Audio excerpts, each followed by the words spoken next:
As holiday shopping ramps up, you may see more robots and drones delivering packages. We've heard about this. The same-day bot is a new device from FedEx that is already roaming the streets of New York. But if you get in trouble or if family arguments get a little too rowdy at the Thanksgiving table, there's a robot you do not want to see. Check out this video from a TechCrunch conference. Here's a Boston Dynamics robot tested with the Massachusetts State Police. Now, the company's CEO says the robot can open doors and it will be controlled by an officer in a safe location. The idea is it can be used for dangerous situations, such as a hostage negotiation. But I have to wonder, does it stop there? Well, to talk more and we turn to legal and media analyst Lionel. Lionel, I watched this video, and sure, it looks really cool and really much advanced in tech, but I just have to think of movies like Terminator and Doomsday and all of these horrible things where robots literally take over our lives.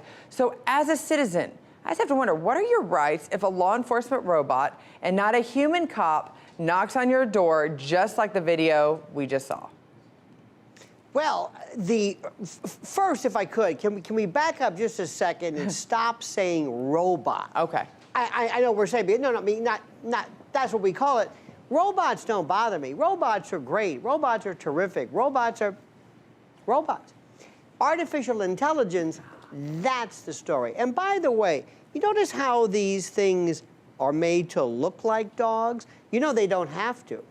These can be battering rams. These could actually be far better equipped to do a better job if they had multiple arms. But the reason why they're doing this is to habituate you and condition you through this wonderful world called the uncanny valley to let you know that this is just a little dog, Scotty. This is cool. This isn't anything to be afraid of. Sophia, you know, the robot that's going to look nice with a face and a smile and batting eyes. This is deliberate. So to your original question, this is merely an extension of the police. So if the police can't do something in person, they can't do something through the extension of a robot or whatever. But Scotty, here's what I'm afraid of. What happens when we then allow these to be programmed via artificial intelligence or artificial general intelligence so that these are not sent in to get the bad guy? But Scotty, what if they're allowed to patrol, to pull people on their own, to learn the behaviors of certain people?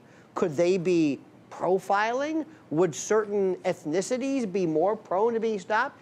Or if you realize we've made a mistake, Scotty, can you bring them back? Artificial intelligence is basically programs itself. Robots are programmed by people, but AI is programmed by AI. It may not be able to be drawn back. The first thing they're going to do is replicate themselves. See, this is what nobody wants to talk about. People like Ben Goertzel and Ray Kurzweil, who make it sound so cool and neat, never talk about this runaway train called AI. Well, and that's the thing, you know, you think this looks very sci-fi. I know there's movies and books that have been written that exactly as you describe happening, and you go, that could never happen. But we look at the advances of technology, and it might not happen today, might not happen tomorrow, but for the next generation or 2 or 3 generations down the road, it could be truly believable. And the creators of the Spot robot want to make sure they won't be used to harm or intimidate people. However, the police are already starting to use them in dangerous situations. So how can we guarantee they physically will not attack someone either now or in the future?